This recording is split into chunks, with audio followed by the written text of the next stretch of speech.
ਗਰੀਬ ਨਵਾਜ ਸਤਿਗੁਰੂ ਗੁਰੂ ਗ੍ਰੰਥ ਸਾਹਿਬ ਜੀਆਂ ਦੇ ਪਵਿੱਤਰ ਪਾਵਨ ਹਜ਼ੂਰੀ ਅੰਦਰ ਵਾਹਿਗੁਰੂ ਸ਼ਿਸ਼ੋਭਤ ਹੋ ਰਹੀ ਗੁਰੂ ਕੀ ਸੰਗਤ ਆਪ ਸੰਗਤਾਂ ਨੇ ਸਤਿਗੁਰਾਂ ਦੇ ਦਰਬਾਰ ਅੰਦਰ ਬੈਠ ਕੇ ਗੁਰਬਾਣੀ ਦੇ ਕੀਰਤਨ ਦੀਆਂ ਦਾਤਾਂ ਸਰਵਣ ਕੀਤੀਆਂ ਨੇ। ਗੁਰੂ ਤੇਗ ਬਹਾਦਰ ਪਾਤਸ਼ਾਹ ਜੀਆਂ ਦੇ ਜੀਵਨ ਦੀ ਕਥਾ ਆਪਾਂ ਸਰਵਣ ਕਰ ਰਹੇ ਹਾਂ। ਪਿਛਲੇ ਦੀਵਾਨ ਵਿੱਚ ਸਰਵਣ ਕੀਤਾ ਹੈ ਸਤਿਗੁਰੂ ਜੀ ਭਾਈ ਮੱਖਣ ਸ਼ਾਹ ਲੁਬਾਣਾ ਧੀਰਮਲ ਜੋ ਸਮਾਨ ਚੁੱਕ ਕੇ ਲੈ ਗਿਆ ਉਸ ਨੂੰ ਵਾਪਸ ਲੈ ਕੇ ਆਏ ਔਰ ਧੀਰਮਲ ਦਾ ਵੀ ਸਮਾਨ ਨਾਲ ਚੁੱਕ ਲਿਆਏ। ਗੁਰੂ ਤੇਗ ਬਹਾਦਰ ਪਾਤਸ਼ਾਹ ਜੀਆਂ ਨੇ ਉਪਦੇਸ਼ ਦਿੱਤਾ ਮੱਖਣ ਸ਼ਾਹ ਜੇ ਆਪਾਂ ਵੀ ਧੀਰਮਲ ਦੇ ਵਾਂਗ ਹੀ ਕਰਾਂਗੇ ਫਿਰ ਆਪਣੇ ਵਿੱਚ ਤੇ ਉਹਦੇ ਵਿੱਚ ਫਰਕ ਕੀ ਰਹੇਗਾ। ਇਸ ਕਰਕੇ ਉਹਦਾ ਸਮਾਨ ਵਾਪਸ ਕਰੋ ਅਤੇ ਜੋ ਉਹ ਆਪਣਾ ਸਮਾਨ ਲੈ ਗਿਆ ਹੈ ਇਹ ਵੀ ਉਸ ਨੂੰ ਦੇ ਦਿਓ। ਇਤਿਹਾਸ ਪ੍ਰਸੰਗ ਆਪਾਂ ਪਿੱਛੇ ਸਰਵਣ ਕੀਤੇ। ਜਿਵੇਂ ਗੁਰੂ ਕਿਰਪਾ ਕਰ ਰਹੇ ਨੇ ਆਓ ਸਰਵਣ ਕਰੀਏ ਮਿਲ ਕੇ ਆਖੀਏ ਸਤਨਾਮ ਸ੍ਰੀ ਵਾਹਿਗੁਰੂ ਸਾਹਿਬ ਜੀ। ਦੋਹਰਾ ਇਸ ਪ੍ਰਕਾਰ ਜਬ ਸਤਿਗੁਰੂ ਮੱਖਣ ਕੋ ਬਹੁ ਬਾਰ। ਇਸ ਤਰੀਕੇ ਦੇ ਨਾਲ ਮਹਾਰਾਜ ਜੀ ਨੇ ਉਪਦੇਸ਼ ਦਿੱਤਾ ਹੈ ਕਿ ਕਿਵੇਂ ਕਿਸੇ ਨੂੰ ਮਾਫ਼ ਕਰਨਾ ਹੈ ਔਰ ਕਿਸ ਤਰ੍ਹਾਂ ਪਦਾਰਥਾਂ ਦਾ ਮੋਹ ਛੱਡਣਾ ਹੈ। ਉਪਦੇਸ਼ ਦੇ ਕੇ ਪਾਤਸ਼ਾਹ ਜੀ ਨੇ ਬਹੁਤ ਵਾਰੀ ਮੱਖਣ ਸ਼ਾਹ ਨੂੰ ਕਹਿ ਕੇ ਉਹਦਾ ਸਮਾਨ ਵਾਪਸ ਕਰਵਾਇਆ ਹੈ। ਧੀਰਮਲ ਕੀ ਵਸਤ ਸਭ ਫੇਰੋ ਕਰਤੇ ਉਚਾਰ। ਮਹਾਰਾਜ ਸਾਹਿਬ ਜੀ ਨੇ ਆਖਿਆ ਕਹਿਣ ਲੱਗੇ ਮੱਖਣ ਸ਼ਾਹ ਧੀਰਮਲ ਦੇ ਕੋਲੋਂ ਜਿੰਨਾ ਸਮਾਨ ਲੈ ਕੇ ਆਂਦਾ ਵਾਪਸ ਕਰੋ।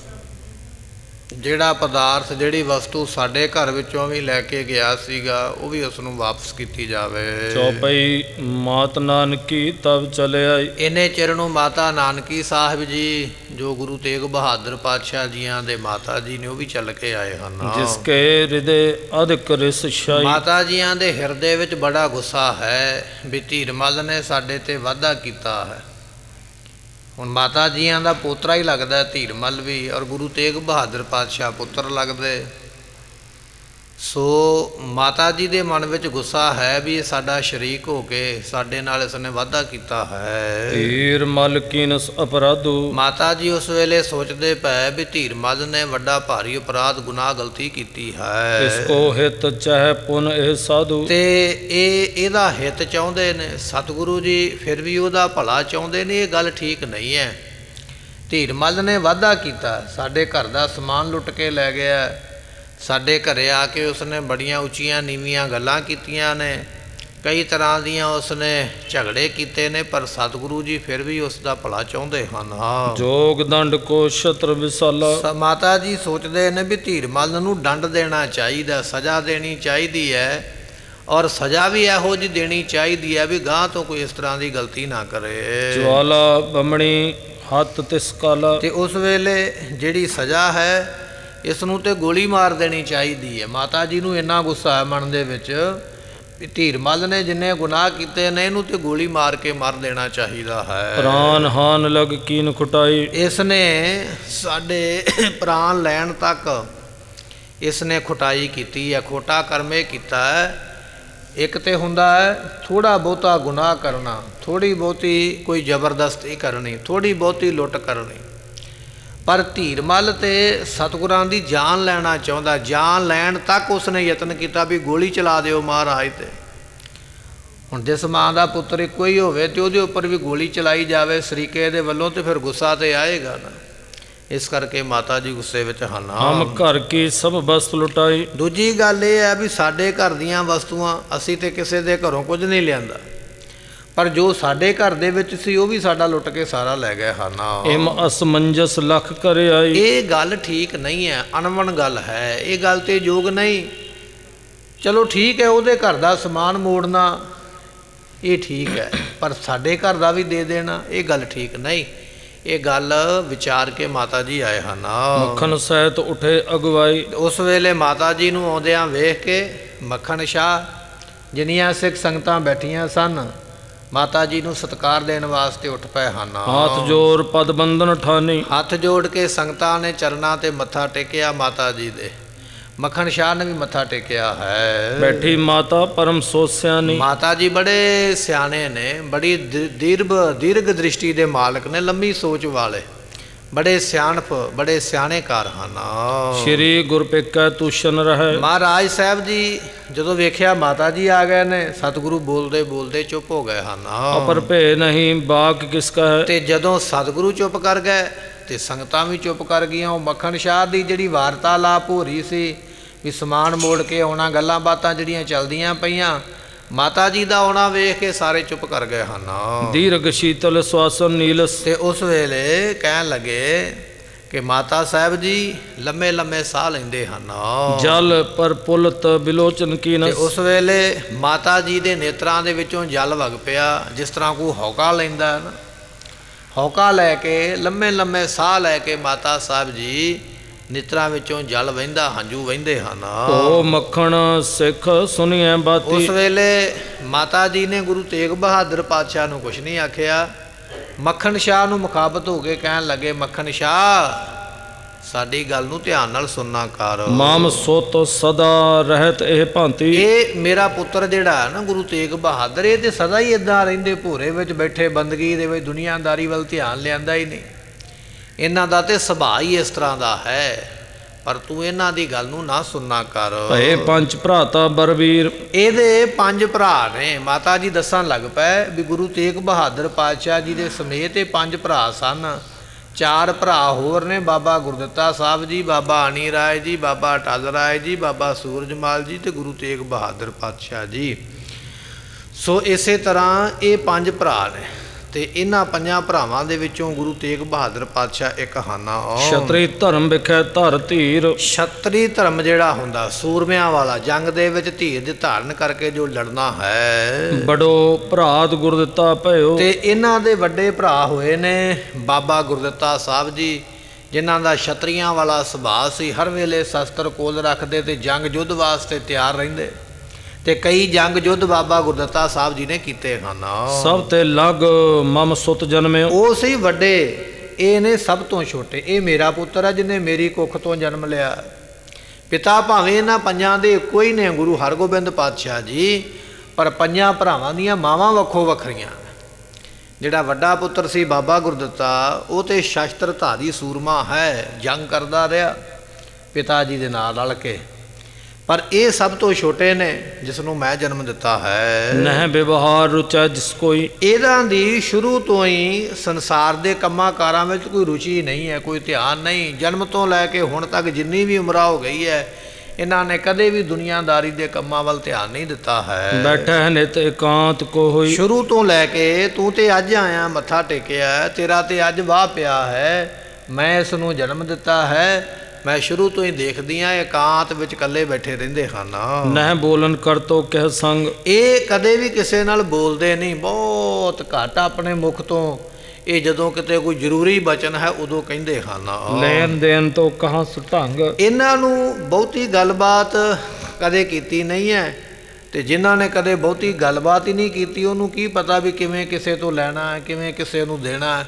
ਇਸ ਕਰਕੇ ਦੁਨੀਆਦਾਰੀ ਦੇ ਢੰਗ ਤਰੀਕੇ ਇਹਨਾਂ ਨੂੰ ਬਹੁਤੇ ਨਹੀਂ ਆਉਂਦੇ ਹਨ। ਸਿੱਖ ਅਨੇਕ ਉਪਾਇਨ ਲਿਆਵੇ, ਬੇਅੰਤ ਸੰਗਤਾਂ ਭਟਾਵਾਂ ਲੈ ਕੇ ਆਉਂਦੀਆਂ ਹਨ। ਭਨੈ ਬੇਨਤੀ ਗੁਰੂ ਮਨਾਵੇ, ਸਾਰੇ ਇਹਨਾਂ ਨੂੰ ਬੇਨਤੀ ਵੀ ਕਰਦੇ ਨੇ, ਮੱਥਾ ਵੀ ਟੇਕਦੇ ਔਰ ਗੁਰੂ ਵੀ ਮੰਨਦੇ ਹਨ। ਇਸਕੇ ਭਰਾਤ ਸਰਬ ਬੁੱਧਵੰਤ, ਇਹਨਾਂ ਦੇ ਜਿਹੜੇ ਬਾਕੀ 4 ਭਰਾ ਸਨ, ਉਹ ਬੜੇ ਸਿਆਣੇ ਸਨ ਸੰਸਾਰਕ ਤੌਰ ਤੇ। ਸੰਸਾਰੀ ਰਿਸ਼ਤੇ ਕਿਵੇਂ ਨਿਭਾਉਣੇ ਨੇ, ਸੰਸਾਰ ਵਿੱਚ ਲੈਣ ਦੇਣ ਕਿਵੇਂ ਕਰਨਾ, ਉਹ ਇਹਨਾਂ ਦੇ 4 ਭਰਾਵਾਂ ਨੂੰ ਬੜੀ ਡਾਢੀ ਤਰ੍ਹਾਂ ਆਉਂਦਾ ਹੈ। ਲੇਵ ਦੇਵ ਸਭ ਸੋ ਬਰਤਨ ਤੇ, ਕਿਵੇਂ ਕਿਸੇ ਨੂੰ ਲੈਣਾ ਹੈ, ਕਿਵੇਂ ਕਿਸੇ ਕੋਲੋਂ ਦੇਣਾ ਹੈ, ਇਹ ਲੈਣ ਦੇਣ ਦਾ ਬ੍ਰਿਤਾਂਤ ਜਿਹੜਾ ਹੈ ਨਾ ਉਹਨਾਂ ਕੋਲ ਬੜਾ। ਸੋ ਉਹਨਾਂ ਨੇ ਕਮਾਇਆ ਹੋਇਆ ਸੀ ਵੀ ਕਿਹਨੂੰ ਕੀ ਦੇਣਾ ਹੈ, ਕਿਹਦੇ ਕੋਲੋਂ ਕੀ ਲੈਣਾ ਹੈ। ਬਾਕੀ ਦੇ 4 ਭਰਾ ਇਹਨਾਂ ਕੰਮਾਂ ਵਿੱਚ ਬੜੇ ਸਿਆਣੇ ਸਨ। ਬਹੁਤ ਮੋਲ ਕੇ ਬਸਤਰ ਪਹਿਰੈ, ਤੇ ਉਹ ਕੀ ਕਰਦੇ ਸਨ, ਸੰਗਤ ਵੱਲੋਂ ਦਿੱਤੇ ਹੋਏ ਬੜੇ ਬੜੇ ਮਹਿੰਗੇ ਗਲ ਵਿੱਚ ਵਸਤਰ ਪਾਇਆ ਕਰਦੇ ਸਨ। ਸਿੱਖਿਆਨ ਵਿਖੇ ਪੁਜਾਵੇ ਠਹਿਰੈ, ਤੇ ਸਿੱਖਾਂ ਵਿੱਚ ਆਪਣੀ ਪੂਜਾ ਵੀ ਕਰਵਾਉਂਦੇ ਸਨ। ਗੁਰੂ ਪਾਤਸ਼ਾਹ ਦੇ ਸੁਪੁੱਤਰ ਬਾਬਾ ਅਣੀ ਰਾਏ, ਬਾਬਾ ਅਟਲ ਰਾਏ, ਬਾਬਾ ਸੂਰਜਮਾਲ ਜੀ, ਗੁਰੂ ਤੇਗ ਬਹਾਦਰ ਪਾਤਸ਼ਾਹ ਜੀ, ਸੋ ਗੁਰੂ ਤੇਗ ਬਹਾਦਰ ਪਾਤਸ਼ਾਹ ਤੋਂ ਬਿਨਾ ਬਾਬਾ ਗੁਰਦਿੱਤਾ ਜੀ, ਇਹ ਚਾਰੇ ਭਰਾ ਪੂਰੀ ਠਾਠ ਬਾਠ ਨਾਲ ਰਹਿੰਦੇ ਨੇ, ਸੋਹਣੇ ਮਹਿੰਗੇ ਕੱਪੜੇ ਪਾਉਂਦੇ, ਬਸਤਰ ਪਾਉਂਦੇ ਅਤੇ ਸੰਗਤਾਂ ਵਿੱਚ ਵਿਚਰਦੇ ਹਨ। ਵੈ ਜਿਸ ਉਚਿਤ ਵਰਤ ਹੈ ਤੈਸੇ, ਜਿਵੇਂ ਉਹਨਾਂ ਨੂੰ ਯੋਗ ਸੀ, ਉਹ ਜਾਣਦੇ ਸਨ ਵੀ ਅਸੀਂ ਗੁਰੂ ਪੁੱਤਰ ਹਾਂ ਅਤੇ ਸਾਡਾ ਸੰਗਤਾਂ ਵਿੱਚ ਸਤਿਕਾਰ ਹੈ। ਉਹ ਆਪਣੇ ਸਤਿਕਾਰ ਦੇ ਮੁਤਾਬਕ, ਉਹ ਆਪਣੀ ਪਦਵੀ ਦੇ ਮੁਤਾਬਕ ਉਸ ਤਰ੍ਹਾਂ ਦੇ ਕੱਪੜੇ ਪਾਉਂਦੇ ਸਨ ਅਤੇ ਉਸ ਤਰ੍ਹਾਂ ਹੀ ਸੰਗਤ ਵਿੱਚ ਵਿਚਰਦੇ ਸਨ। ਅਨੇਕ ਮਨੁਜ ਸੰਗੀ ਰਹਿ ਜੈਸੇ, ਤੇ ਉਹਨਾਂ ਦੇ ਨਾਲ ਕਈ ਲੋਕ ਉਹਨਾਂ ਦੇ ਨਾਲ ਰਹਿੰਦੇ ਸਨ, ਕੁਝ ਸੇਵਾਦਾਰ, ਕੁਝ ਨੌਕਰ, ਕੁਝ ਹੋਰ ਉਹਨਾਂ ਦੀ ਜਾਣ ਪਛਾਣ ਵਾਲੇ ਉਹਨਾਂ ਦੇ ਨਾਲ ਰਹਿੰਦੇ ਹਨ। ਬਹੁਤ ਮੋਲ ਕੇ ਭੂਖਨ ਤੇ ਧਾਰੈ, ਬੜੇ ਮਹਿੰਗੇ ਮਹਿੰਗੇ ਗਲ ਵਿੱਚ ਗਹਿਣੇ ਉਹ ਜਿਹੜੇ ਬਾਕੀ ਚਾਰ ਭਰਾ ਸਨ ਆਪਣੇ ਗਲ ਵਿੱਚ ਪਾ ਕੇ ਰੱਖਦੇ ਸਨ। ਆਪਨ ਅਧਿਕਤਾ ਚਹਿਤ ਉਚਾਰੈ, ਆਪਣੀ ਵਡਿਆਈ ਦੱਸਦੇ ਸਨ ਸੰਗਤ ਵਿੱਚ ਵੀ ਮੈਂ ਵੱਡਾ ਪੁੱਤਰ ਹਾਂ, ਦੂਜਾ ਆਖਦਾ ਸੀ ਮੈਂ ਵੱਡੇ ਤੋਂ ਛੋਟਾ ਹਾਂ, ਤੀਜਾ ਆਖਦਾ ਮੈਂ ਉਹਦੇ ਤੋਂ ਛੋਟਾ ਹਾਂ, ਮੈਂ ਫਲਾਣੀ ਮੇਰੀ ਮਾਤਾ ਹੈ, ਫਲਾਣੇ ਮੇਰੇ ਪਿਤਾ ਹਨ। ਹੁਣ ਪਿਤਾ ਤੇ ਸਾਰਿਆਂ ਦੇ ਇੱਕੋ ਹੀ ਸਨ, ਮਾਤਾ ਵੱਖੋ ਵੱਖਰੀਆਂ ਨੇ। ਆਪੋ ਆਪਣੀ ਵਡਿਆਈ ਸੰਗਤ ਵਿੱਚ ਉਹ ਦੱਸਦੇ, ਕਹਿੰਦੇ, ਕਹਾਉਂਦੇ, ਸੁਣਦੇ, ਸੁਣਾਉਂਦੇ ਰਹਿੰਦੇ ਸਨ। ਪਿਤਾ ਪਾਸ ਤੇ ਆਪਨ ਵਡਾਈ, ਤੇ ਆਪਣੇ ਪਿਤਾ ਦੇ ਕੋਲੋਂ ਵੀ ਆਪਣੀ ਵਡਿਆਈ ਚਾਹੁੰਦੇ ਸਨ ਵੀ ਸਾਡੇ ਪਿਤਾ ਜੀ ਸਾਡੀ ਵਡਿਆਈ ਕਰਨ, ਸਾਡੀ ਉਸਤਤ ਕਰਨਾ। ਅਬਿਲਾਖਤ ਭੇ ਵਿਧਨ ਬਨਾਈ, ਤੇ ਇਸ ਤਰ੍ਹਾਂ ਦੀਆਂ ਉਹ ਵਿਧੀਆਂ ਬਣਾਉਂਦੇ ਸਨ, ਤਰੀਕਾ ਇਹੋ ਜਿਹਾ ਕਰਦੇ ਸਨ ਵੀ ਅਸੀਂ ਕੋਈ ਇਹੋ ਜਿਹਾ ਕੰਮ ਕਰੀਏ ਜਿਹੜਾ ਕੰਮ ਸਾਡੇ ਪਿਤਾ ਤੱਕ ਪਹੁੰਚੇ ਤੇ ਸਾਡੇ ਪਿਤਾ ਜੀ ਆਖਣ ਵੀ ਸ਼ਾਬਾਸ਼ ਪੁੱਤਰੇ, ਬੜਾ ਹੀ ਚੰਗਾ ਕੀਤਾ। ਜਾਂ ਸੰਗਤ ਵਿੱਚ ਸਾਨੂੰ ਸ਼ਾਬਾਸ਼ੀ ਮਿਲੇ, ਸੰਗਤ ਵਿੱਚ ਸਾਨੂੰ ਮਾਣ ਸਨਮਾਨ ਮਿਲੇ। ਇਹੋ ਜਿਹੇ ਕੰਮ ਜਿਹੜੇ ਸਨ ਮਾਣ ਮਿਲਣ ਵਾਲੇ, ਸਤਿਕਾਰ ਮਿਲਣ ਵਾਲੇ ਗੁਰੂ ਪਾਤਸ਼ਾਹ ਦੇ ਵੱਲੋਂ, ਉਹਨਾਂ ਕੰਮਾਂ ਨੂੰ ਬੜੇ ਤਰੀਕੇ ਨਾਲ ਚੰਗੀ ਤਰ੍ਹਾਂ ਬਣਾ ਕੇ ਕਰਦੇ ਹਨ। ਤਰੁਲ ਤੁਰੰਗਨ ਪਰ ਆਰੋਹੈ, ਤੇ ਉਹ ਜਿਹੜੇ ਚਾਰ ਭਰਾ ਸਨ ਗੁਰੂ ਤੇਗ ਬਹਾਦਰ ਪਾਤਸ਼ਾਹ ਜੀਆਂ ਦੇ, ਉਹਨਾਂ ਨੇ ਬੜੇ ਬੜੇ ਸੋਹਣੇ ਘੋੜਿਆਂ ਦੇ ਉੱਪਰ ਸਵਾਰ ਹੋਣਾ, ਜਿਹੜੇ ਜਵਾਨ ਘੋੜੇ ਨੇ, ਤਾਕਤਵਰ ਘੋੜਿਆਂ ਉੱਪਰ ਬੈਠਦੇ ਸਨ। ਸ਼ਸਤਰ ਸਜਾਏ ਸਭਨ ਮੈਂ ਸੋਹੈ, ਤੇ ਉਹਨਾਂ ਦੇ ਗਲਾਂ ਵਿੱਚ ਸ਼ਸਤਰ ਪਾਏ ਹੁੰਦੇ ਸਨ, ਸ਼ਸਤਰ ਸਜਾ ਕੇ ਗਲ ਦੇ ਵਿੱਚ ਬੜੇ ਘੋੜਿਆਂ ਉੱਪਰ ਬੈਠ ਕੇ ਸ਼ੋਭਾ ਪਾਉਂਦੇ ਸਨ। ਪਿਤ ਕੇ ਸਾਥ ਜਹਾਂ ਕਹਿ ਜਾਹੈ, ਜਿੱਥੇ ਕਿੱਥੇ ਵੀ ਗੁਰੂ ਹਰਗੋਬਿੰਦ ਪਾਤਸ਼ਾਹ ਜਾਂਦੇ, ਉੱਥੇ ਉੱਥੇ ਉਹ ਚਾਰੇ ਭਰਾ ਮੌਕਾ ਵੇਖ ਲੈਂਦੇ ਵੀ ਹੁਣ ਮੇਰਾ ਮੌਕਾ, ਮੈਨੂੰ ਨਾਲ ਜਾਣਾ ਚਾਹੀਦਾ। ਕਦੇ ਦੂਜਾ, ਕਦੇ ਤੀਜਾ, ਕਦੇ ਚੌਥਾ। ਉਹ ਚਾਰੇ ਭਰਾ ਵਾਰੀ ਵਾਰੀ ਆਪੋ ਆਪਣਾ ਸਮਾਂ ਵੇਖ ਕੇ, ਕਦੇ ਸਮਾਂ ਨਹੀਂ ਸਨ ਖਿਜਾਉਂਦੇ, ਗਵਾਉਂਦੇ, ਆਪਣੇ ਪਿਤਾ ਦੇ ਕੋਲ ਜਾਣ ਤੋਂ ਹਰ ਵੇਲੇ ਸਮੇਂ ਦਾ ਫਾਇਦਾ ਉਠਾਉਂਦੇ ਹਨ। ਅਨੈ ਸੁਨੈ ਬਿਦ ਤੈ ਸਭ ਮਾਹੇ, ਤੇ ਉਸ ਵੇਲੇ ਸਤਿਗੁਰਾਂ ਦੇ ਨਾਲ ਵੀ ਗੱਲਾਂ ਉਹ ਕਰਦੇ, ਆਪਣੇ ਪਿਤਾ ਦੇ ਨਾਲ, ਆਪਣੇ ਪਿਤਾ ਦੀਆਂ ਗੱਲਾਂ ਸੁਣਦੇ ਵੀ, ਔਰ ਫਿਰ ਸੰਗਤ ਵਿੱਚ ਕਿਹਨੂੰ ਕਿਵੇਂ ਮਿਲਣਾ, ਕਿਹਦੇ ਨਾਲ ਕੀ ਗੱਲ ਕਰਨੀ ਹੈ, ਔਰ ਸੰਗਤਾਂ ਨੂੰ ਵੀ ਪਤਾ ਲੱਗ ਜਾਂਦਾ ਵੀ ਇਹ ਗੁਰੂ ਪਾਤਸ਼ਾਹ ਦੇ ਪੁੱਤਰ ਨੇ। ਇਸ ਤਰ੍ਹਾਂ ਦੇ ਉਹ ਬੜੇ ਸਿਆਣੇ ਹਨ। ਸਭ ਤਨ ਸੁਤਰ ਨਿਜ ਸੁਤ ਚਾਲ, ਤੇ ਕਹਿਣ ਲੱਗੇ ਵੀ ਇਸੇ ਤਰ੍ਹਾਂ ਸਬਤਨ ਸੁਤ ਔਰ ਨਿਜ ਸੁਤ ਚਾਲ।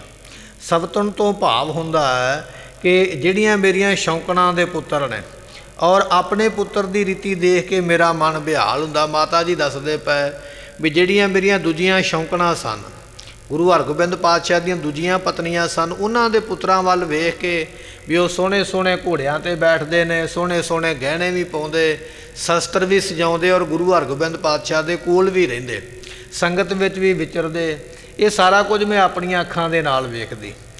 ਅਤੇ ਪੰਜਵਾਂ ਪੁੱਤਰ ਮੇਰਾ ਸੀ ਜਿਹੜਾ ਸਭ ਤੋਂ ਛੋਟਾ। ਫਿਰ ਮੈਂ ਆਪਣੇ ਪੁੱਤਰ ਵੱਲ ਵੇਖਦੀ ਵੀ ਇਹ ਤਾਂ ਬਹੁਤਾ ਘੋੜੇ 'ਤੇ ਵੀ ਨਹੀਂ ਚੜ੍ਹਦੇ, ਬਹੁਤਾ ਗੁਰੂ ਹਰਗੋਬਿੰਦ ਪਾਤਸ਼ਾਹ ਦੇ ਕੋਲ ਵੀ ਨਹੀਂ ਜਾਂਦੇ, ਬਹੁਤੇ ਬਚਨ ਵਿਲਾਸ ਵੀ ਨਹੀਂ ਕਰਦੇ, ਨਾ ਇਹਨਾਂ ਨੂੰ ਕੋਈ ਲੀੜਾ ਕੱਪੜਾ ਬਸਤਰ ਪਹਿਨਣ ਦਾ ਕੋਈ ਬਹੁਤਾ ਢੰਗ ਤਰੀਕਾ ਨਹੀਂ ਹੈ। ਜਿਹੋ ਜਿਹਾ ਦੇ ਦਿੱਤੇ ਉਹੋ ਜਿਹਾ ਗਲ ਵਿੱਚ ਪਾ ਲੈ। ਕਦੇ ਵੀ ਇਹਨਾਂ ਨੇ ਆਪਣੇ ਆਪ ਨੂੰ ਸਜਾਇਆ ਨਹੀਂ ਹੈ, ਫਵਾਇਆ ਨਹੀਂ ਹੈ। ਮੈਂ ਇਸ ਤਰ੍ਹਾਂ ਵੇਖਦੀ ਰਹਿੰਦੀ ਹਾਂ। ਮਮ ਮਨ ਹੋਵਤ ਦੇਖ ਬਿਹਾਲ, ਤੇ ਮੇਰਾ ਮਨ ਕਈ ਵਾਰਾਂ ਦੁਖੀ ਹੋ ਜਾਂਦਾ ਵੀ ਅਧਿਕਾਰੀ ਤੇ ਚਾਰੇ ਪੰਜੇ ਬਰਾਬਰ ਹੈ, ਬਰਾਬਰ ਹੀ ਸਾਰਿਆਂ ਨੂੰ ਬਾਪ ਦਾ ਪਿਆਰ ਮਿਲਣਾ ਚਾਹੀਦਾ ਔਰ ਸਾਰਾ ਕੁਝ ਬਰਾਬਰ ਹੋਣਾ ਚਾਹੀਦਾ। ਪਰ ਉਹ ਜਿਹੜੇ ਬਾਕੀ ਚਾਰ ਸਨ ਉਹ ਬੜੇ ਸਿਆਣੇ ਸਨ, ਬੁੱਧੀ ਵਾਲੇ ਸਨ। ਉਹਨਾਂ ਨੂੰ ਪਤਾ ਸੀ ਵੀ ਦੁਨੀਆਦਾਰੀ ਵਿੱਚ ਕਿਵੇਂ ਵਿਚਰਨਾ, ਗੁਰੂ ਹਰਗੋਬਿੰਦ ਪਾਤਸ਼ਾਹ ਦੇ ਕੋਲ ਕਿਵੇਂ ਰਹਿਣਾ। ਮੌਕੇ ਦਾ ਪੂਰਾ ਪੂਰਾ ਫਾਇਦਾ ਉਠਾਉਂਦੇ ਤੇ ਆਨੰਦ ਲੈਂਦੇ। ਇਹ ਮੇਰਾ ਪੁੱਤਰ ਜਿਹੜਾ, ਇਹਨੂੰ ਦੁਨੀਆਦਾਰੀ ਦਾ ਕੋਈ ਬਹੁਤਾ ਪਤਾ ਨਹੀਂ। ਮਾਤਾ ਨਾਨਕੀ ਜੀ ਦੱਸਦੇ ਪਏ ਨੇ ਮੱਖਣ ਸ਼ਾਹ ਨੂੰ, ਤੇ ਇਹਨਾਂ ਨੇ ਚੁੱਪ ਕਰਕੇ ਬੈਠੇ ਰਹਿਣਾ। ਤੇ ਮੈਂ ਵੇਖ ਕੇ ਕਈ ਵਾਰ ਮਨ ਵਿੱਚ ਬੜੇ ਉਦਾਸ ਹੋ ਜਾਣਾ ਵੀ ਮੇਰੇ ਪੁੱਤਰ ਦਾ ਕੀ ਬਣੇਗਾ। ਇਹਨਾਂ ਨੂੰ ਦੁਨੀਆਦਾਰੀ ਦਾ ਬਹੁਤਾ ਪਤਾ ਨਹੀਂ ਹੈ। ਨਿਸਬਾਸੁਰ ਚਿੰਤਾ ਮੈਂ ਰਹੋ, ਮੈਂ ਦਿਨੇ ਰਾਤ ਚਿੰਤਾ ਵਿੱਚ ਰਹਿਣਾ। ਰਾਤ ਨੂੰ ਕਈ ਵਾਰ ਨੀਂਦ ਨਾ ਆਉਣੀ, ਕਈ ਵਾਰ ਦਿਨੇ ਨਾ ਮਨ ਟਿਕਣਾ। ਕੀ ਬਣੇਗਾ। ਮੇਰਾ ਪੁੱਤਰ ਤੇ ਦੁਨੀਆਦਾਰੀ ਬਾਰੇ ਕੋਈ ਖਬਰ ਨਹੀਂ ਰੱਖਦਾ ਹੈ। ਕਿਸੂ ਸੰਗ ਕੈਸੇ ਨਾ ਕਹੋ, ਤੇ ਨਾ ਮੈਂ ਕਿਸੇ ਦੇ ਨਾਲ ਕਹਿਣਾ। ਹੁਣ ਮੈਂ ਕੀ ਆਖਾਂ ਦੁਨੀਆ ਨੂੰ ਜਾਂ ਕਿਸੇ ਹੋਰ ਦੇ ਨਾਲ ਇਹ ਗੱਲ ਕਿਵੇਂ ਕਰਾਂ ਸ਼ਰੀਕੇ ਦੇ ਨਾਲ ਵੀ ਮੇਰਾ ਪੁੱਤਰ ਤੇ ਸਿੱਧਾ ਹੀ ਹੈ, ਇਹਨੂੰ ਤੇ ਪਤਾ ਹੀ ਨਹੀਂ ਹੈ ਦੁਨੀਆਦਾਰੀ ਦਾ, ਇਹ ਤੇ ਮਸਤਾਨਾ ਹੈ, ਦੀਵਾਨਾ। ਇਹ ਮੈਂ ਗੱਲ ਕਿਸੇ ਨੂੰ ਕਹਿ ਨਹੀਂ ਸਕਦੀ। ਹਾਂ, ਆਪਣੇ ਭਾਗ ਜਾਣ ਕਰਮ ਮੰਦ। ਮੈਂ ਸੋਚਿਆ ਵੀ ਮੇਰੇ ਭਾਗ ਹੀ ਮਾੜੇ ਨੇ, ਮੇਰੇ ਕਰਮ ਮਾੜੇ ਸਨ ਜੋ ਮੈਨੂੰ ਇਸ ਤਰ੍ਹਾਂ ਦੇ ਪੁੱਤਰ ਦੀ ਪ੍ਰਾਪਤੀ ਹੋਈ ਹੈ। ਸਭ ਤਨ ਸੁਤ ਕੋ ਲਖੋਂ ਮੈਂ ਬਿਲੰਦ। ਆਪਣੇ ਸੌਂਕੜਾਂ ਦੇ ਜਿਹੜੇ ਪੁੱਤਰ ਸਨ, ਗੁਰੂ ਤੇਗ ਬਹਾਦਰ ਪਾਤਸ਼ਾਹ ਦੇ ਜਿਹੜੇ ਬਾਕੀ ਭਰਾ ਸਨ, ਮੈਂ ਸਮਝਣਾ ਵੀ ਉਹਨਾਂ ਦੇ ਕਰਮ ਬੜੇ ਚੰਗੇ ਨੇ, ਉਹ ਬੜੇ ਸਿਆਣੇ ਨੇ, ਉਹਨਾਂ ਦੀਆਂ ਮਾਵਾਂ ਦੇ ਕਰਮ ਬੜੇ ਚੰਗੇ ਨੇ ਜਿਨ੍ਹਾਂ ਨੂੰ ਇਹੋ ਜਿਹਾ ਪੁੱਤਰ ਮਿਲੇ।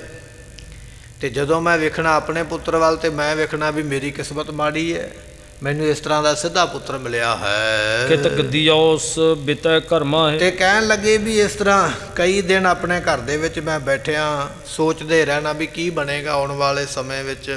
ਇਸ ਤਰ੍ਹਾਂ ਕਹਿੰਦੇ ਫਿਰ ਕਬ ਕਬ ਜਾਹੇ ਪਿਤਾ ਨਿਜ ਪਾਹੇ। ਤੇ ਮੇਰੇ ਪੁੱਤਰ ਕਦੇ ਕਦੇ ਗੁਰੂ ਤੇਗ ਬਹਾਦਰ ਪਾਤਸ਼ਾਹ ਜੀ ਕਦੇ ਕਦੇ ਮਹੀਨੇ ਵਿੱਚ ਇੱਕ ਅੱਧੀ ਵਾਰ ਗੁਰੂ ਹਰਗੋਬਿੰਦ ਪਾਤਸ਼ਾਹ ਦੇ ਕੋਲ ਜਾਂਦੇ ਸਨ। ਸਭ ਤੇ ਲਗ ਆਪਣੋ ਸੁਤ ਦੇਖ। ਤੇ ਜਦੋਂ ਗੁਰੂ ਪਾਤਸ਼ਾਹ ਨੇ ਵੇਖਣਾ ਗੁਰੂ ਹਰਗੋਬਿੰਦ ਮਹਾਰਾਜ ਜੀ ਨੇ ਮੇਰਾ ਸਭ ਤੋਂ ਛੋਟਾ ਪੁੱਤਰ ਆਇਆ, ਗੁਰੂ ਤੇਗ ਬਹਾਦਰ ਵੱਲ ਵੇਖ ਕੇ ਉਸ ਵੇਲੇ ਰੀਤ ਸ਼ਾਤ ਕੀ ਹਿਰਦੈ ਅਸ਼ੇਕ। ਤੇ ਉਹਨਾਂ ਨੇ ਵੇਖਣਾ ਵੀ ਇਹਨਾਂ ਦਾ ਮਨ ਬੜਾ ਸ਼ਾਂਤ ਹੈ। ਹੁਣ ਗੁਰੂ ਤੇ ਗੰਭੀਰ ਹੋਇਆ ਕਰਦਾ ਨਾ, ਗੁਰੂ ਤੇ ਨਿਰਹਲ ਹੋਇਆ ਕਰਦਾ, ਨਿਹਚਲ ਹੋਇਆ ਕਰਦਾ। ਗੁਰੂ ਹਰਗੋਬਿੰਦ ਪਾਤਸ਼ਾਹ ਨੇ ਵੇਖਣਾ ਵੀ ਇਹ ਸਾਡਾ ਛੋਟਾ ਪੁੱਤਰ ਬੜਾ ਸ਼ਾਂਤ ਸੁਭਾਅ ਵਾਲਾ, ਬੜੇ ਡੂੰਘੇ ਆਸ਼ੇ ਵਾਲਾ ਹੈ। ਚਾਰੋ ਸੋਤੇ ਪਿਖ ਲਗ ਮੇਰਾ। ਤੇ ਉਸ ਵੇਲੇ ਚਾਰ ਵੱਡੇ ਪੁੱਤਰਾਂ ਨੂੰ ਵੇਖਣ ਤੋਂ ਮਗਰੋਂ ਪੰਜਵਾਂ ਜਦੋਂ ਛੋਟਾ ਪੁੱਤਰ ਮੇਰਾ ਜਿਹੜਾ 5ਵੇਂ ਨੰਬਰ ਦਾ ਸੀ, ਜਦੋਂ ਗੁਰੂ ਹਰਗੋਬਿੰਦ ਪਾਤਸ਼ਾਹ ਇਸ ਨੂੰ ਦੇਖਦੇ ਸਨ ਕਰਤ ਭਏ ਸਨਮਾਨ ਵਡੇਰਾ। ਤੇ ਸਤਿਗੁਰੂ ਜੀ ਬੜਾ ਸਨਮਾਨ ਕਰਦੇ ਸਨ। ਮਾਨ ਸਨਮਾਨ ਗੁਰੂ ਤੇਗ ਬਹਾਦਰ ਦਾ ਸਭ ਤੋਂ ਜ਼ਿਆਦਾ ਗੁਰੂ ਹਰਗੋਬਿੰਦ ਪਾਤਸ਼ਾਹ ਕਰਦੇ, ਕਿਸ ਵਾਸਤੇ ਵੀ ਇਹ ਮੇਰਾ ਛੋਟਾ ਪੁੱਤਰ ਹੈ, ਮਾਨ ਸਨਮਾਨ ਦਿੰਦੇ ਹਨ। ਚਰਨੇ ਉਠਾਏ ਬਿਨਾਵਨ ਕੀਨਸ। ਤੇ ਬਿਠਾਵਨ ਕੀਨਸ ਆਪਣੀ ਗੋਦੀ ਵਿੱਚ ਕਦੇ ਕਦੇ ਉਹਨਾਂ ਨੂੰ ਫੜ ਕੇ ਗੁਰੂ ਹਰਗੋਬਿੰਦ ਪਾਤਸ਼ਾਹ ਜੀਆਂ ਨੇ ਗੁਰੂ ਤੇਗ ਬਹਾਦਰ ਪਾਤਸ਼ਾਹ ਨੂੰ ਫੜ ਕੇ ਆਪਣੀ ਗੋਦੀ ਵਿੱਚ ਬਿਠਾ ਲੈਂਦੇ ਹਨ। ਮੁਖ ਤੇ ਬੋਲ ਅਧਿਕ ਹੀ ਤਦੀਨਸ। ਇਹ ਕਹਿਣ ਲੱਗੇ ਮੂੰਹ ਤੋਂ ਬੋਲ ਕੇ ਬੜਾ ਪਿਆਰ ਵੀ ਦੇਣਾ, ਬੜੇ ਪਿਆਰ ਵਾਲੇ ਬਚਨ ਵੀ ਉਸ ਵੇਲੇ ਕਹਿੰਦੇ ਕਰਦੇ ਹਨ। ਦੇਖ ਪੁੱਤਰ ਪਰ ਪਿਤਾ ਸੁਨੇਹ। ਕਹਿਣ ਲੱਗੇ ਵੀ ਜਦੋਂ ਪਿਤਾ ਦੇ ਪੁੱਤਰ ਦਾ ਮੈਂ ਪ੍ਰੇਮ ਵੇਖਣਾ, ਮਾਤਾ ਨਾਨਕੀ ਜੀ ਦੱਸਦੇ ਪਏ ਮੱਖਣ ਸ਼ਾਹ ਨੂੰ, ਮੈਂ ਵੇਖਣਾ ਵੀ ਗੁਰੂ ਹਰਗੋਬਿੰਦ ਪਾਤਸ਼ਾਹ ਜੀ ਆਪਣੇ ਛੋਟੇ ਪੁੱਤਰ ਨਾਲ ਬੜਾ ਪ੍ਰੇਮ ਕਰਦੇ ਹਨ। ਮਨ ਮੇਰੇ ਭਾ ਹਰਖ ਅਸ਼ੇ। ਮੇਰੇ ਮਨ ਵਿੱਚ ਖੁਸ਼ੀ ਵੀ ਬੜੀ ਆਉਣੀ ਵੀ ਚਲੋ ਕੋਈ ਗੱਲ ਨਹੀਂ, ਜੇ ਪੁੱਤਰ ਨਹੀਂ ਮੋਹ ਕਰਦਾ, ਪੁੱਤਰ ਨਹੀਂ ਜਾਂਦਾ ਆਪਣੇ ਪਿਤਾ ਦੇ ਕੋਲ, ਤੇ ਪਿਤਾ ਤੇ ਪ੍ਰੇਮ ਕਰਦੇ ਹੀ ਨਹੀਂ ਨਾ ਆਪਣੇ ਪੁੱਤਰ ਦੇ ਨਾਲ। ਜਦੋਂ ਮੈਂ ਦੋਨਾਂ ਜਾਣਿਆਂ ਨੂੰ ਇਕੱਠੇ ਕਿਤੇ ਬੈਠਿਆਂ ਜਾਂ ਝੋਲੀ ਵਿੱਚ ਬੈਠਿਆਂ, ਗੋਦੀ ਵਿੱਚ ਬੈਠਿਆਂ ਗੁਰੂ ਤੇਗ ਬਹਾਦਰ ਪਾਤਸ਼ਾਹ ਨੂੰ ਵੇਖਣਾ ਔਰ ਗੁਰੂ ਹਰਗੋਬਿੰਦ ਪਾਤਸ਼ਾਹ ਨੂੰ ਲਾੜ ਲੜਾਉਂਦੇ ਵੇਖਣਾ, ਉਦੋਂ ਮੇਰੇ ਮਨ ਵਿੱਚ ਬੜੀ ਖੁਸ਼ੀ ਹੋਣੀ, ਮੇਰਾ ਮਨ ਬੜਾ ਪ੍ਰਸੰਨ ਹੁੰਦਾ ਹੈ। ਕਿਤਕ ਬੇਰ ਬੈਠੇ ਉਠਿਆ ਵਾ। ਤੇ ਕਿੰਨੀ ਕੁ ਦੇਰ ਮਹਾਰਾਜ ਨੇ ਇਹਨਾਂ ਨੇ ਗੁਰੂ ਤੇਗ ਬਹਾਦਰ ਪਾਤਸ਼ਾਹ ਨੇ ਬੈਠੇ ਰਹਿਣਾ ਤੇ ਫਿਰ ਉੱਠ ਕੇ ਆ ਜਾਣਾ।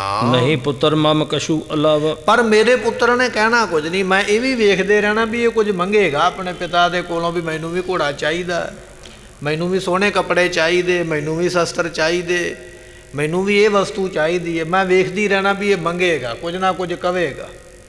ਪਰ ਇਹਨਾਂ ਨੇ ਬੈਠੇ ਰਹਿਣਾ ਚੁੱਪ ਕਰਕੇ, ਤੇ ਜਦੋਂ ਵੇਖਣਾ ਵੀ ਹੁਣ ਜਾਣ ਦਾ ਸਮਾਂ ਤੇ ਚੁੱਪ ਕਰਕੇ ਝੋਲੀ ਵਿੱਚੋਂ ਥੱਲੇ ਉਤਰਨਾ ਤੇ ਦੌੜ ਕੇ ਘਰ ਨੂੰ ਆ ਜਾਣਾ, ਪਰ ਮੰਗਣਾ ਕੁਝ ਨਹੀਂ ਕਹਿਣਾ ਵੀ ਮੈਨੂੰ ਇਹ ਚਾਹੀਦਾ। ਇਸ ਤਰ੍ਹਾਂ ਫਿਰ ਆਵਦ ਕੀ ਦਿਸ਼ ਦੇਖਤ ਰਹੇ। ਤੇ ਉਸ ਵੇਲੇ ਆਉਂਦਿਆਂ ਦੀ ਦਿਸ਼ਾ ਵੱਲ ਵੇਖਦੇ ਰਹੇ। ਪ੍ਰੇਮ ਭਰੇ ਲੋਚਨ ਮੈਂ ਲਹੇ। ਤੇ ਮੈਂ ਵੇਖਣਾ ਵੀ ਇਹਨਾਂ ਦੇ ਨੇਤਰ ਬੜੇ ਪ੍ਰੇਮ ਦੇ ਨਾਲ ਭਰੇ ਹੋਏ ਹਨ। ਇਸੀ ਪ੍ਰਕਾਰ ਜਬ ਹੈ ਜਬ ਗਏ। ਕਹਿਣ ਲੱਗੇ ਵੀ ਇਸ ਤਰ੍ਹਾਂ ਜਿੰਨੀ ਵਾਰੀ ਵੀ ਗੁਰੂ ਤੇਗ ਬਹਾਦਰ ਪਾਤਸ਼ਾਹ ਆਪਣੇ ਪਿਤਾ ਗੁਰੂ ਹਰਗੋਬਿੰਦ ਪਾਤਸ਼ਾਹ ਕੋਲ ਗਏ ਹਨ, ਤਿੰਨ ਪ੍ਰਤ ਪ੍ਰੇਮ ਅਧਿਕ ਹੀ ਭਇਓ। ਤੇ ਦਿਨਾਂ ਪ੍ਰਤੀ ਦਿਨ ਮੈਂ ਇਹ ਵੇਖਣਾ ਵੀ ਜਿੰਨਾ ਪ੍ਰੇਮ ਪਹਿਲਾਂ ਮਿਲਣ ਲੱਗਿਆ ਕੀਤਾ, ਉਸ ਤੋਂ ਦੂਣਾ ਪ੍ਰੇਮ ਦੂਜੀ ਵਾਰੀ ਕੀਤਾ ਗੁਰੂ ਹਰਗੋਬਿੰਦ ਪਾਤਸ਼ਾਹ ਨੇ, ਤੀਜੀ ਵਾਰੀ ਉਸ ਤੋਂ ਵੀ ਜ਼ਿਆਦਾ, ਚੌਥੀ ਵਾਰੀ ਉਸ ਤੋਂ ਵੀ ਜ਼ਿਆਦਾ। ਪਿਤਾ ਦੇ ਪੁੱਤਰ ਦਾ ਪ੍ਰੇਮ ਮੈਂ ਦਿਨੋਂ ਦਿਨੀ ਵੱਧਦਾ ਵੇਖਿਆ। ਇਹ ਮਾਤਾ ਨਾਨਕੀ ਜੀ ਕਹਿ ਰਿਹਾ, ਮੱਖਣ ਸ਼ਾਹ ਨੂੰ ਦੱਸਦੇ ਪਏ, ਤੂੰ ਤੇ ਅੱਜ ਆਇਆ, ਤੈਨੂੰ ਕੀ ਪਤਾ। ਮੈਂ ਇਹਨਾਂ ਦੇ ਛੋਟੇ ਹੁੰਦੇ ਦੀ ਗੱਲ ਦੱਸਦੀ ਪਈ ਹਾਂ ਵੀ ਗੁਰੂ ਹਰਗੋਬਿੰਦ ਪਾਤਸ਼ਾਹ ਇਹਨਾਂ ਦੇ ਨਾਲ ਕਿੰਨਾ ਪ੍ਰੇਮ ਕਰਦੇ ਹਨ। ਕਈ ਵਾਰ ਮੈਂ ਦੇਖਣ ਕੀਨ। ਕਈ ਵਾਰ ਮੈਂ ਵੇਖਿਆ ਹੈ, ਤਿਉਂ ਮਮ ਮਨ ਸੰਸੈ ਭੀ। ਮੇਰੇ ਮਨ ਵਿੱਚ ਕਈ ਵਾਰ ਸੰਸਾ ਵੀ ਆ ਜਾਣਾ ਵੀ ਜੇ ਇਹ ਨਹੀਂ ਮੰਗਦੇ ਬੱਚੇ ਨੇ ਤੇ ਉਹਨਾਂ ਨੂੰ ਬਿਨਾਂ ਮੰਗਣ ਤੋਂ ਦੇਣਾ ਚਾਹੀਦਾ। ਮਨ ਵਿੱਚ ਇਹ ਵੀ ਆਉਣਾ ਮੇਰਾ ਪੁੱਤਰ ਤੇ ਛੋਟਾ, ਇਹਨੂੰ ਕੀ ਪਤਾ ਦੁਨੀਆਦਾਰੀ ਦਾ ਮੰਗਣਾ ਕੀ ਹੈ ਕੀ ਨਹੀਂ। ਪਰ ਗੁਰੂ ਹਰਗੋਬਿੰਦ ਪਾਤਸ਼ਾਹ ਤੇ ਜਾਣਦੇ ਨੇ ਨਾ, ਜਿਵੇਂ ਦੂਜੇ ਪੁੱਤਰਾਂ ਨੂੰ ਉਹ ਲੋੜਾਂ ਪੂਰੀਆਂ ਕਰਦੇ ਦਿੰਦੇ ਸਾਰਾ ਕੁਝ, ਮੇਰੇ ਪੁੱਤਰ ਨੂੰ ਵੀ ਦੇਣ। ਕਈ ਵਾਰੀ ਮਨ ਵਿੱਚ ਇਹ ਗੱਲ ਆ ਜਾਂਦੀ ਹੈ। ਇੱਕ ਦਿਵਸ ਪਿਖ ਜਗ ਗੁਰ ਵੈਸੇ। ਮੈਂ ਸੋਚਿਆ ਪੁੱਤਰ ਨੇ ਤੇ ਕੁਝ ਮੰਗਣਾ ਨਹੀਂ, ਪੁੱਤਰ ਨੂੰ ਤੇ ਪਤਾ ਨਹੀਂ ਦੁਨੀਆਦਾਰੀ ਦਾ ਵੀ ਕਿਵੇਂ ਕੀ ਲਈਦਾ। ਮੈਂ ਆਪਣੇ ਪੁੱਤਰ ਵਾਸਤੇ ਮੈਂ ਮੰਗਦੀ ਹਾਂ। ਇੱਕ ਦਿਨ ਮੈਂ ਵੇਖਿਆ ਗੁਰੂ ਹਰਗੋਬਿੰਦ ਪਾਤਸ਼ਾਹ ਇਕੱਲੇ ਬੈਠੇ ਸਨ। ਮਾਤਾ ਨਾਨਕੀ ਜੀ ਕਹਿੰਦੇ ਉਸ ਵੇਲੇ ਮੈਂ ਫਿਰ ਉਹਨਾਂ ਦੇ ਕੋਲ ਚੱਲ ਕੇ ਗਈ ਹਾਂ। ਹਾਥ ਜੋਰ ਮੈਂ ਬੂਝੇ ਐਸੇ। ਹੱਥ ਜੋੜ ਕੇ ਮੈਂ ਪੁੱਛਿਆ ਕਿ ਇਹ ਪਤੀ ਗੁਸਾਈ, ਪਤੀ ਸਤਿਗੁਰੂ ਜੀ, ਮੇਰੀ ਬੇਨਤੀ ਹੈ, ਕਿਰਪਾ ਕਰਕੇ ਮੈਨੂੰ ਦੱਸੋ। ਮੈਂ ਉਸ ਵੇਲੇ ਫਰਿਆਦ ਕੀਤੀ ਹੈ। ਮਮ ਸੁਤ ਨਹਿ ਜਾਣੈ ਵਿਵਹਾਰ। ਮੈਂ ਕੀ ਪੁੱਛਿਆ? ਮੇਰਾ ਪਹਿਲਾ ਇਹ ਸਵਾਲ ਸੀ ਕਿ ਮੇਰਾ ਪੁੱਤਰ ਦੁਨੀਆਦਾਰੀ ਦੇ ਕੰਮ ਕਰਨੇ ਨਹੀਂ ਜਾਣਦਾ। ਜਿਵੇਂ ਤੁਹਾਡੇ ਦੂਜੇ 4 ਪੁੱਤਰ ਘੋੜਿਆਂ ਦੀ ਸਵਾਰੀ ਕਰਦੇ, ਸੋਹਣੇ ਕੱਪੜੇ ਪਾਉਂਦੇ, ਸੰਗਤ ਵਿੱਚ ਵਿਚਰਦੇ, ਉਹਨਾਂ ਨੂੰ ਲੈਣ ਦੇਣ ਦਾ ਸਭ ਕੁਝ ਪਤਾ ਹੈ। ਮੇਰਾ ਪੁੱਤਰ ਗੁਰੂ ਤੇਗ ਬਹਾਦਰ ਸਭ ਤੋਂ ਛੋਟਾ ਹੈ। ਇਹਨੂੰ ਨਹੀਂ ਪਤਾ ਦੁਨੀਆਦਾਰੀ ਦਾ ਕਿਵੇਂ ਲਈਦਾ ਕਿਵੇਂ ਦਈਦਾ। ਇਹਨੂੰ ਦੁਨੀਆ ਦੇ ਕੰਮਕਾਰ ਪਤੀ ਸਤਿਗੁਰੂ ਜੀ ਨਹੀਂ ਆਉਂਦੇ ਹਨ। ਨਹੀਂ ਹਿਰਦੇ ਮੈਂ ਬੁੱਧ ਉਦਾਰ। ਤੇ ਨਾ ਹੀ ਇਹਨਾਂ ਨੂੰ ਕੋਈ ਬਹੁਤੀ ਸ੍ਰੇਸ਼ਟ ਮਤ ਹੈ ਸੰਸਾਰਕ ਤੌਰ ਤੇ, ਦੁਨੀਆ ਦੇ ਤੌਰ ਤੇ। ਦੁਨੀਆ ਦਾ ਪੱਖ ਕਿਵੇਂ ਰੱਖਣਾ ਹੈ, ਦੁਨੀਆ ਦਾ ਮੂੰਹ ਲਿਹਾਜ਼ਾ ਕਿਵੇਂ ਰੱਖਣਾ ਹੈ, ਉਹ ਮੇਰੇ ਪੁੱਤਰ ਨੂੰ ਨਹੀਂ ਆਉਂਦਾ ਹੈ। ਨਹੀਂ ਬੋਲੇ ਨਹਿ ਕਿਸ ਤੇ ਸੁਨ ਤੇ ਹੈ। ਨਾ ਹੀ ਇਹ ਬੋਲਦੇ ਨੇ। ਕਦੇ ਮੈਂ ਇਹਨਾਂ ਨੂੰ ਕਿਸੇ ਨਾਲ ਗੱਲ ਕਰਦੇ ਨਹੀਂ ਵੇਖਿਆ, ਔਰ ਕਦੇ ਕਿਸੇ ਨੂੰ ਇਹਨਾਂ ਨਾਲ ਗੱਲ ਕਰਦੇ ਨਹੀਂ ਵੇਖਿਆ। ਨਾ ਇਹ ਕਿਸੇ ਦੀ ਸੁਣਦੇ ਸਨ ਛੋਟੇ ਹੁੰਦਿਆਂ, ਤੇ ਨਾ ਇਹ ਕਿਸੇ ਨੂੰ ਕਹਿੰਦੇ ਨੇ। ਇਹ ਗੁਰੂ ਤੇਗ ਬਹਾਦਰ ਪਾਤਸ਼ਾਹ ਦਾ ਜੀਵਨ ਸੁਣਾਇਆ ਜਾ ਰਿਹਾ। ਆਪਾਂ ਇਹ ਤੇ ਪੜ੍ਹਦੇ ਹਾਂ ਨਾ ਵੀ ਕਸ਼ਮੀਰੀ ਪੰਡਤ ਆਏ ਤੇ ਉਹਨਾਂ ਨੇ ਆਖਿਆ ਜੀ ਬਲੀਦਾਨ ਦੇਵੋ, ਤੇ ਸਤਿਗੁਰੂ ਦਿੱਲੀ ਚਲੇ ਗਏ, ਬਲੀਦਾਨ ਦਿੱਤਾ। ਇਹ ਇਤਿਹਾਸ ਤੇ ਬੜਾ ਆਪਾਂ ਸੁਣਿਆ, ਪਰ ਛੋਟੀ ਉਮਰ ਦੇ ਵਿੱਚ ਕਿਸ ਤਰ੍ਹਾਂ ਦੇ ਸਨ, ਗੁਰੂ ਹਰਗੋਬਿੰਦ ਪਾਤਸ਼ਾਹ ਦੇ ਨਾਲ ਰਿਸ਼ਤਾ ਕਿਹੋ ਜਿਹਾ ਸੀ, ਜਾਂ ਗੁਰੂ ਹਰਗੋਬਿੰਦ ਪਾਤਸ਼ਾਹ ਉਹਨਾਂ ਨਾਲ ਕਿਹੋ ਜਿਹਾ ਰਿਸ਼ਤਾ ਰੱਖਦੇ ਸਨ, ਇਹ ਇਤਿਹਾਸ ਆਪਾਂ ਨਹੀਂ ਸੁਣਿਆ ਹੈ। ਉਹ ਆਪਾਂ ਸੁਣਦੇ ਪਏ ਹਾਂ। ਕਹਿਣ ਲੱਗੇ ਵੀ ਮੈਂ ਜਾ ਕੇ ਆਖਿਆ ਵੀ ਇਹਨਾਂ ਨੂੰ ਤੇ ਦੁਨੀਆਦਾਰੀ ਦਾ ਪਤਾ ਹੀ ਨਹੀਂ ਹੈ, ਤੇ ਪੁੱਤਰ ਤੇ ਵੀ ਤੁਹਾਡਾ ਹੀ ਹੈ ਨਾ, ਇਹਨਾਂ ਨੂੰ ਦੁਨੀਆ ਬਾਰੇ ਪਤਾ ਨਹੀਂ ਹੈ। ਉਹ ਕਾਰਜ ਕਿ ਭਾਂਤ ਨ ਬਨ ਹੈ। ਤੇ ਨਾ ਇਹ ਕਿਸੇ ਦੇ ਨਾਲ ਗੱਲ ਕਰਦੇ, ਨਾ ਇਹ ਕਿਸੇ ਦੀ ਸੁਣਦੇ, ਤੇ ਆਉਣ ਵਾਲੇ ਸਮੇਂ ਵਿੱਚ ਇਹਨਾਂ ਦਾ ਕੀ ਬਣੇਗਾ। ਪਤੀ ਜੀ ਮੈਨੂੰ ਇਸ ਗੱਲ ਦੀ ਚਿੰਤਾ ਹੈ। ਸਰਵ ਭਾਂਤ ਮੈਂ ਭੂਰ ਸੁਭਾਓ। ਤੇ ਇਹਨਾਂ ਦਾ ਸੁਭਾਅ ਤੇ ਸਾਰਿਆਂ ਤਰੀਕਿਆਂ ਦੇ ਨਾਲ ਭੋਲਾ ਹੈ। ਭੋਲਾ ਭਾਵ ਦੁਨੀਆਦਾਰੀ ਬਾਰੇ ਬਹੁਤੀ ਖਬਰ, ਜਿਹਨੂੰ ਆਪਾਂ ਕਹਿ ਦਿੰਦੇ ਹਾਂ ਵੀ ਇਹ ਤੇ ਮਸਤਾਨਾ ਝੱਲਾ ਹੈ, ਇਹਨੂੰ ਨਹੀਂ ਪਤਾ ਦੁਨੀਆਦਾਰੀ ਦਾ। ਮਾਤਾ ਜੀ ਕਹਿੰਦੇ ਵੀ ਮੈਂ ਜਾਣ ਗਈ ਵੀ ਇਹ ਤੇ ਭੋਲੇ ਨੇ, ਨਾ ਇਹਨਾਂ ਨੂੰ ਪਤਾ ਵੀ ਦੁਨੀਆਦਾਰੀ ਨਾਲ ਕਿਵੇਂ ਰੱਖੀਦੀ ਹੈ, ਕਿਵੇਂ ਬੋਲੀਦਾ, ਕਿਵੇਂ ਕੀ ਕਰੀਦਾ। ਦੁਨੀਆਦਾਰੀ ਬਾਰੇ ਤੇ ਇਹਨਾਂ ਨੂੰ ਪਤਾ ਹੀ ਨਹੀਂ, ਬਹੁਤੇ ਡਾਢੇ ਭੋਲੇ ਹਨ। ਨਹੀਂ ਸੁਜਾਨ ਪਛਾਨ ਨਾ ਕਾਊ। ਨਾ ਹੀ ਇਹਨਾਂ ਨੂੰ ਬਹੁਤੀ ਸਿਆਣਪ ਹੈ, ਤੇ ਨਾ ਹੀ ਇਹਨਾਂ ਨੂੰ ਕੋਈ ਬਹੁਤੀ ਜਾਣ ਪਛਾਣ ਹੈ। ਹੁਣ ਬਾਕੀ ਦੇ ਜਿਹੜੇ 4 ਪੁੱਤਰ ਸਨ ਉਹਨਾਂ ਨੂੰ ਕਈ ਲੋਕ ਜਾਣਦੇ ਸਨ, ਸੰਗਤਾਂ ਜਾਣਦੀਆਂ ਸਨ, ਪਰ ਇਹਨਾਂ ਦਾ ਤੇ ਕਿਸੇ ਨਾਲ ਕੋਈ ਜਾਣ ਪਛਾਣ ਹੈ ਹੀ ਨਹੀਂ। ਮੰਨ ਲਓ ਵੀ 5ਵੇਂ ਪੁੱਤਰ ਦਾ ਤੇ ਕਿਸੇ ਨੂੰ ਪਤਾ ਹੀ ਨਹੀਂ ਹੈ। ਇੰਨਾ ਭੋਲਾ ਸੁਭਾਅ, ਇਹਨਾਂ ਇਕਾਂਤ ਵਿੱਚ ਇਕੱਲੇ ਰਹਿੰਦੇ ਹਨ। ਇੱਕ ਪਰੰਤ ਐਸੇ ਸੁਖ ਹੋਵਾ। ਕਹਿਣ ਲੱਗੇ ਵੀ ਇਸ ਤਰ੍ਹਾਂ ਦਾ ਸੁਖ ਮਿਲਿਆ ਤੁਮਰੇ ਢਿੰਗ ਮੈਂ ਆਵਤ ਜੋਵਾ। ਪਰ ਇਹਨਾਂ ਸਾਰੀਆਂ ਗੱਲਾਂ ਤੋਂ ਬਾਅਦ ਵਿੱਚ ਇੱਕ ਖੁਸ਼ੀ ਦੀ ਗੱਲ ਵੀ ਹੈ। ਗੁਰੂ ਹਰਗੋਬਿੰਦ ਪਾਤਸ਼ਾਹ ਕਹਿਣ ਲੱਗੇ ਕਿਹੜੀ ਗੱਲ ਹੈ? ਕਹਿਣ ਲੱਗੇ ਜੀ ਗੱਲ ਇਹ ਹੈ, ਜਦੋਂ ਤੁਹਾਡੇ ਕੋਲ ਆਉਂਦੇ ਨੇ, ਤੁਹਾਡੇ ਕੋਲ ਬੈਠਦੇ ਨੇ, ਉਦੋਂ ਮੈਂ ਵੇਖ ਕੇ ਬੜੀ ਖੁਸ਼ ਹੋ ਜਾਂਦੀ ਆ ਵੀ ਚਲੋ ਦੁਨੀਆਦਾਰੀ ਨਾਲ ਤੇ ਨਹੀਂ ਪ੍ਰੇਮ ਕਰਦੇ, ਦੁਨੀਆਦਾਰੀ ਨਾਲ ਤੇ ਨਹੀਂ ਬਹਿਣਾ ਉੱਠਣਾ ਆਉਂਦਾ, ਪਰ ਤੁਹਾਡੀ ਝੋਲੀ ਵਿੱਚ ਜ਼ਰੂਰ ਬੈਠਦੇ ਨੇ, ਤੁਹਾਡੀ ਗੋਦੀ ਵਿੱਚ ਆ ਕੇ ਬੈਠਦੇ, ਤੁਹਾਡੀ ਨਾਲ ਤੋਤਲੀ ਜ਼ਬਾਨ ਵਿੱਚ ਗੱਲਾਂ ਕਰਦੇ, ਤੁਹਾਡੇ ਨਾਲ ਪ੍ਰੇਮ ਕਰਦੇ। ਜਦੋਂ ਮੈਂ ਇਹ ਵੇਖਦੀ ਹਾਂ ਫਿਰ ਮੇਰਾ ਮਨ ਬੜਾ ਖੁਸ਼ ਹੋ ਜਾਂਦਾ। ਬਾਕੀ ਇਹਨਾਂ ਨੂੰ ਦੁਨੀਆਦਾਰੀ ਦਾ ਕੋਈ ਪਤਾ ਨਹੀਂ ਹੈ। ਚਾਰੋਂ ਪੁੱਤਰਨ ਤੇ ਸਕੇਰ। 4 ਪੁੱਤਰ ਨੇ, ਤੇ 4 ਪੁੱਤਰਾਂ ਤੋਂ ਬਾਅਦ ਇਹ 5ਵਾਂ ਪੁੱਤਰ ਹੈ। ਕਰਤੇ ਹੋ ਸਨਮਾਨ ਵਡੇਰ। ਮੈਂ ਇਹ ਵੀ ਵੇਖਿਆ ਵੀ ਇਹਨਾਂ ਦਾ ਸਨਮਾਨ ਤੁਸੀਂ ਵੀ ਬੜਾ ਕਰਦੇ ਹੋ। ਗੁਰੂ ਹਰਗੋਬਿੰਦ ਪਾਤਸ਼ਾਹ ਜੀ ਭਾਵੇਂ 4 ਪੁੱਤਰ ਬੜੇ ਸਿਆਣੇ ਨੇ, ਜੰਗ ਜੁੱਧ ਕਰਨਾ ਜਾਣਦੇ ਨੇ, ਲੀੜਾ ਕੱਪੜਾ ਪਾਉਣਾ ਜਾਣਦੇ ਨੇ, ਦੁਨੀਆ ਵਿੱਚ ਬਹਿਣਾ ਉੱਠਣਾ ਜਾਣਦੇ ਨੇ, ਪਰ ਤੁਸੀਂ ਉਹਨਾਂ 4 ਨਾਲੋਂ ਇਹਦਾ ਸਨਮਾਨ ਸਭ ਤੋਂ ਵੱਧ ਕਰਦੇ ਹੋ। ਗੁਰ ਦਿੱਤਾ ਸੂਰਜ ਮਲ ਜੋਏ। ਗੁਰੂ ਪਾਤਸ਼ਾਹ ਦੇ ਪੁੱਤਰ ਕਿਹੜੇ ਕਿਹੜੇ ਨੇ? ਇੱਥੇ ਨਾਮ ਲਿਖਿਆ ਜੀ। ਵੱਡੇ ਦਾ ਨਾਮ ਹੈ ਬਾਬਾ ਗੁਰਦਿੱਤਾ ਸਾਹਿਬ ਜੀ, ਤੇ ਛੋਟੇ ਦਾ ਨਾਮ ਹੈ ਬਾਬਾ ਸੂਰਜ ਮਲ ਜੀ। 2 ਪੁੱਤਰ ਹਨ। ਅਨੀ ਰਾਏ ਤੀਸਰ ਸੁਤ ਹੋਏ। ਤੀਜੇ ਪੁੱਤਰ ਦਾ ਨਾਮ ਹੈ ਜੀ ਅਣੀ ਰਾਏ। ਇਹ ਤੀਜਾ ਪੁੱਤਰ ਹੈ ਗੁਰੂ ਹਰਗੋਬਿੰਦ ਪਾਤਸ਼ਾਹ ਜੀਆਂ ਦਾ। ਅਟਲ ਰਾਏ ਚਾਰੋਂ ਮਤਵਾਨ। ਚੌਥਾ ਪੁੱਤਰ ਗੁਰੂ ਪਾਤਸ਼ਾਹ ਦਾ ਬਾਬਾ ਅਟਲ ਰਾਏ ਜੀ ਹੈ, ਜਿਨ੍ਹਾਂ ਦਾ ਦਿਉਰਾ ਸਾਹਿਬ ਅੰਮ੍ਰਿਤਸਰ ਦੀ ਧਰਤੀ ਤੇ ਬਣਿਆ ਹੈ। ਸਭ ਤੋਂ ਲੰਮੇ ਗੁੰਮਜ ਵਾਲਾ ਜਿਹੜਾ ਸਥਾਨ ਹੈ ਬਾਬਾ ਟਲ ਰਾਏ ਜੀਆਂ ਦਾ ਹੀ ਹੈ। ਇਹ 4 ਪੁੱਤਰ ਗੁਰੂ ਹਰਗੋਬਿੰਦ ਪਾਤਸ਼ਾਹ ਦੇ ਹਨ। ਇਨਕੋ ਅਸਨਾ ਕਰੋ ਸਨਮਾਨ। ਪਰ ਪਤੀ ਸਤਿਗੁਰੂ ਜੀ ਤੁਸੀਂ ਉਹਨਾਂ ਚੋਹਾਂ ਦਾ ਉਹ ਸਨਮਾਨ ਨਹੀਂ ਕਰਦੇ ਜਿਹੜਾ ਇਸ 5ਵੇਂ ਦਾ ਕਰਦੇ ਜੇ। ਮੈਂ ਅੱਖਾਂ ਨਾਲ ਵੇਖਿਆ। ਮਾਤਾ ਨਾਨਕੀ ਜੀ ਦੱਸਦੇ ਪਿਆ ਵੀ ਇਹ ਮੈਂ ਸਵਾਲ ਕੀਤਾ ਸੀ ਗੁਰੂ ਹਰਗੋਬਿੰਦ ਪਾਤਸ਼ਾਹ ਨੂੰ ਵੀ 5ਵੇਂ ਪੁੱਤਰ ਦਾ ਛੋਟਾ ਹੈ, ਮਸਤਾਨਾ ਹੈ, ਸਿੱਧਾ ਹੈ, ਭੋਲਾ ਹੈ, ਪਰ ਇਹਦਾ ਸਨਮਾਨ ਤੁਸੀਂ ਡਾਢਾ ਕਰਦੇ ਹੋ। ਮਮ ਸੁਤ ਕੋ ਸਾਦਰ ਬੈਠਾਈ। ਸਾਡੇ ਪੁੱਤਰ ਨੂੰ, ਮੇਰੇ ਪੁੱਤਰ ਨੂੰ ਤੁਸੀਂ ਝੋਲੀ ਵਿੱਚ, ਗੋਦੀ ਵਿੱਚ ਬੜਾ ਬਿਠਾਉਂਦੇ ਹੋ। ਸ੍ਰੀ ਮੁਖ ਤੇ ਬਹੁ ਕਰਤ ਵਡਾਈ। ਆਪਣੇ ਮੁਖ ਤੋਂ ਫਿਰ ਵਡਿਆਈ ਵੀ ਕਰਦੇ ਹੋ। ਦੂਜੇ ਪੁੱਤਰ ਤੇ ਚਾਹੁੰਦੇ ਨੇ ਵੀ ਅਸੀਂ ਕੰਮ ਕੋਈ ਚੰਗਾ ਕਰੀਏ ਤੇ ਸਾਡੇ ਪਿਤਾ ਜੀ ਵੇਖ ਕੇ ਸਾਡੀ ਵਡਿਆਈ ਕਰਨ, ਤੇ ਚਲੋ ਉਹ ਚੰਗਾ ਕੰਮ ਕਰਦੇ ਵੀ ਨੇ ਤੇ ਗੁਰੂ ਹਰਗੋਬਿੰਦ ਪਾਤਸ਼ਾਹ ਵਡਿਆਈ ਵੀ ਕਰਦੇ। ਪਰ ਗੁਰੂ ਤੇਗ ਬਹਾਦਰ ਨੇ ਤੇ ਕਦੇ ਚਾਹਿਆ ਹੀ ਨਹੀਂ ਹੈ ਵੀ ਮੇਰੀ ਵਡਿਆਈ ਹੋਵੇ, ਨਾ ਇਹਨਾਂ ਕਦੇ ਕੋਈ ਕੰਮ ਕੀਤਾ, ਫਿਰ ਵੀ ਤੁਸੀਂ ਇਹਨਾਂ ਦੀ ਬਹੁਤ ਪ੍ਰਸ਼ੰਸਾ ਕਰਦੇ ਹੋ। ਉਹ ਕਾਰਨ ਇਸ ਮੈਂ ਸਮਝਾਵੋ। ਮਹਾਰਾਜ ਕਾਰਨ ਕੀ ਹੈ? ਇਹਦੇ ਵਿੱਚ ਕੋਈ ਰਮਝ ਹੋਵੇਗੀ ਨਾ। ਇਹਦੇ ਵਿੱਚ ਆਉਣ ਵਾਲੇ ਸਮੇਂ ਦਾ ਕੋਈ ਗੱਲਬਾਤ ਛੁਪੀ ਹੈ, ਭਵਿੱਖ ਸਮੇਂ ਨੂੰ ਕੋਈ ਮਹਾਰਾਜ ਛੁਪਾਈ ਬੈਠੇ ਹੋ।